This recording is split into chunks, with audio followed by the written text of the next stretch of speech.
کہ بچوں کی سالگرہ منانا کیسا ہے؟ بعض لوگ کہتے ہیں کہ غیر مسلمین کے ساتھ یہ مشابہت ہے۔ دیکھیں یہ آیت تو غیر مسلمین سے ہے، لیکن یہ ایسی مشابہت نہیں ہے جو ان کا کوئی مذہبی علامت ہو۔ مذہبی علامت وہ ہے کہ جس کو دیکھنے کے بعد فوراً ذہن یہ کہے کہ یہ شاید فلاں مذہب والا ہے۔ جیسے سلیب گلے میں لٹکا لے کوئی شخص آ رہا ہو تو دیکھ کے یہی کہیں گے کہ کرسچن ہے، شاید یہ مذہبی علامت ہوتی ہے ان کی۔ اور اسی طرح بعض قومی شعار ہوتے ہیں کہ ایسی قومی امتیازی علامت کہ جیسے اسے دیکھیں تو انتقال ذہن کافر قوم کی طرف ہو۔ ان دو کو اختیار کرنا منع ہوتا ہے۔ اس کی وجہ یہ ہے کہ اس کو دیکھ کر، ایک مسلمان کو دیکھ کر غیر مسلم ہونے کی بدگمانی پیدا ہونا یا پیدا کرنا یہ غلط ہوتا ہے، اور سبب وہی بن رہا ہے۔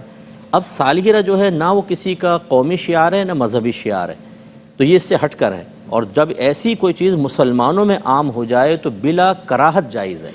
جیسے صوفے پہ بیٹھنا ہمارے مذہب اسلام میں تو زمین پہ بیٹھنے کا وہ تھا، دسترخوان پہ کھانا کھانا۔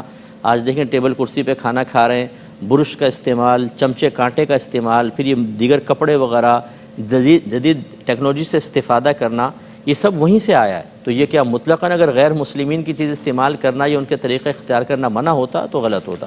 اچھا استاد، سالگرہ منانے پر تو آپ نے فرمایا کیک کے کاٹنے پر زیادہ وہ ہوتا ہے کہ بھائی کیک نہ کاٹیں، یہ غیر مسلموں کا شیوا ہے، کیا فرمائیں گے؟ مطلب یہ ایک بھولا پن ہے، پوری تقریب ہی وہ ان کی طرف سے آئی ہے، نہ کہ کیک کاٹنا۔